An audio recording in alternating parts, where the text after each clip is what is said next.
สบายดีทุกคนเข้ามาแล้วอย่าลืมกดติดตามเด้อกด4ปุ่มให้แน่มาติดตามกันต่อเนาะมื้อนี้จะมาแบ่งปันผมเกี่ยวกับการยิบโซ่งเนาะตอนนี้ติดตามเด้อ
ที่นอนผสมเจอโทรศัพท์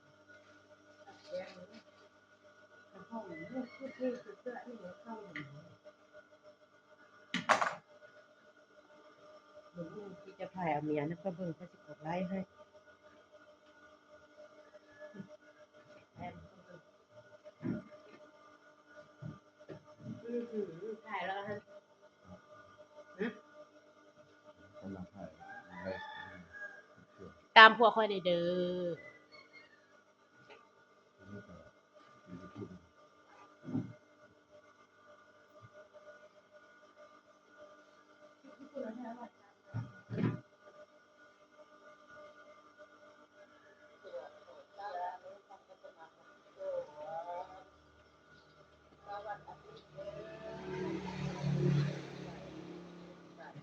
เอาลงประจานนี่คือ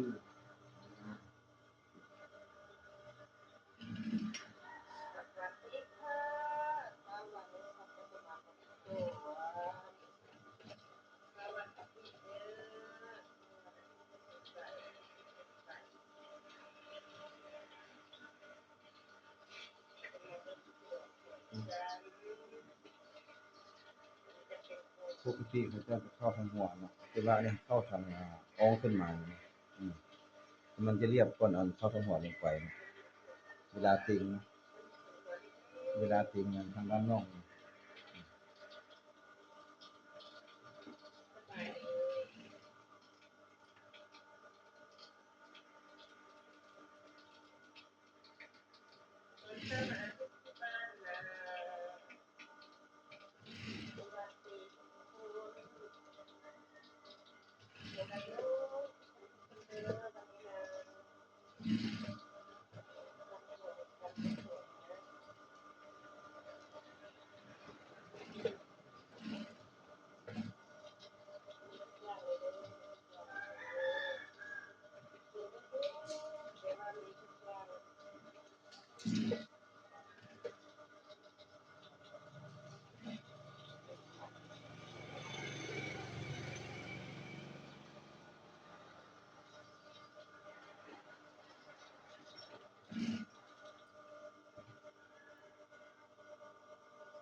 ดิ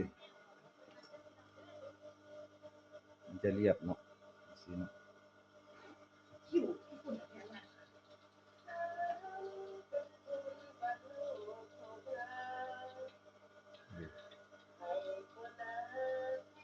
เห็นบ่เห็นแจ้งบ่เรียบ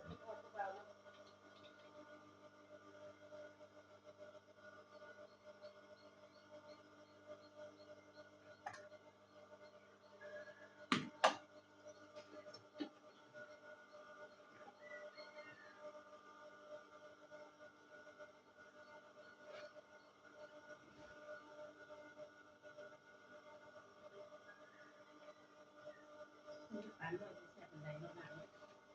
คุณเกิดปานเลย แซ่บ อยู่เนี่ยอยู่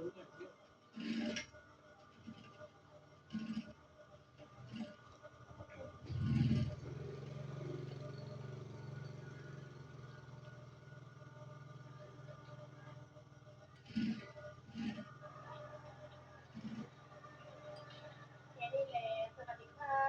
สวัสดีทุกคนเด้อจะนัดพบกันใหม่จะมาเข้ากันใหม่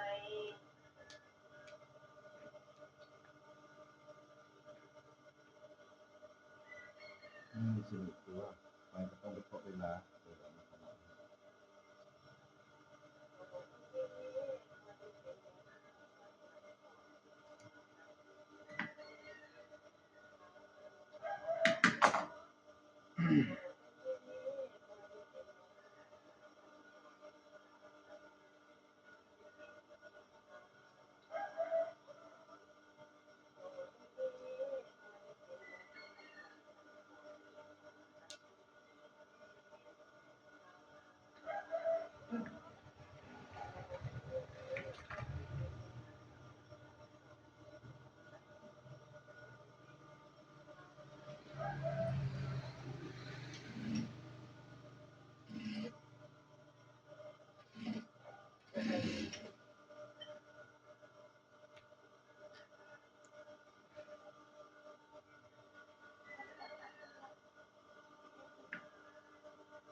วันเดียวเนาะ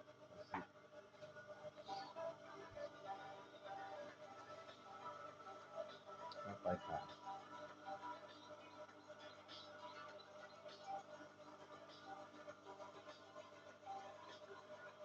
ต้องไปแทกซะก่อนนะแทกว่าตัวใดมันสั้นมันยาว โอ้ยมันไม่ใช่ว่าผิวที่คุณแค่ว่า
เวลาเข้าขาสู้นี่เฮาแทรกมันก่อนเนาะเอาเพลงหลังและเพลงหน้ามาแทรกเบิ่งว่ามันเท่ากันบ่ล่ะมันรุดกันบ่แล้วก็ลื่นกันบ่ตัวที่มันลื่นสมมุติว่าเพลงหน้าเพลงหน้าลื่นจังซี่เฮาจะเอาลงทางเบื้องลุ่มนะเอาตัวสั้นขึ้นทางเบื้องถึงมาทางยิบนั่นแหละจึงค่อยเสมอเทียมกันและเท่ากัน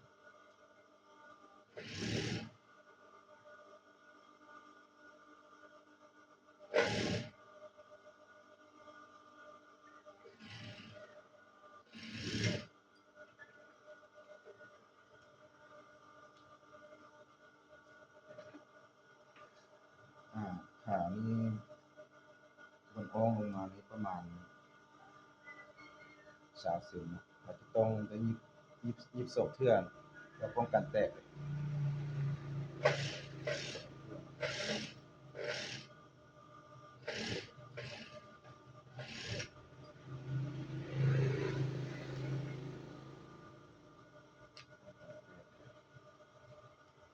เอาแล้วเบื้องหนึงเนาะ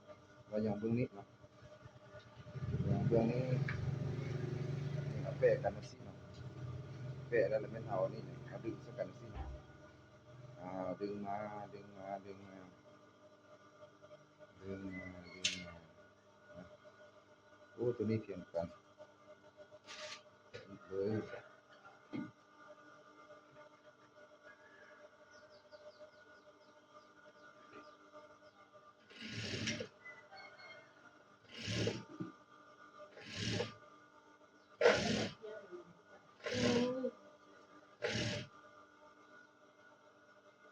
ความรู้เรียนไว้บ่เสียหายเนาะเป็นมื้อนี้มื้อหน้าก็ได้เงินแล้ว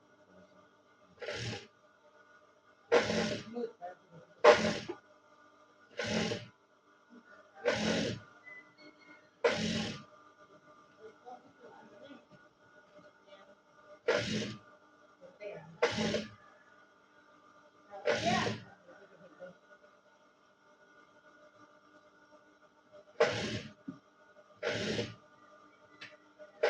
แล้วเราลูกคลิปพระเจ้าก่อนนะเราลูกคลิปดังเต็มโทรศัพท์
ตอนเช้านี้เฮ็ดเวียกได้ดีนะตอนสวยแล้วมันจะร้อนหลายอยู่บ้านเรา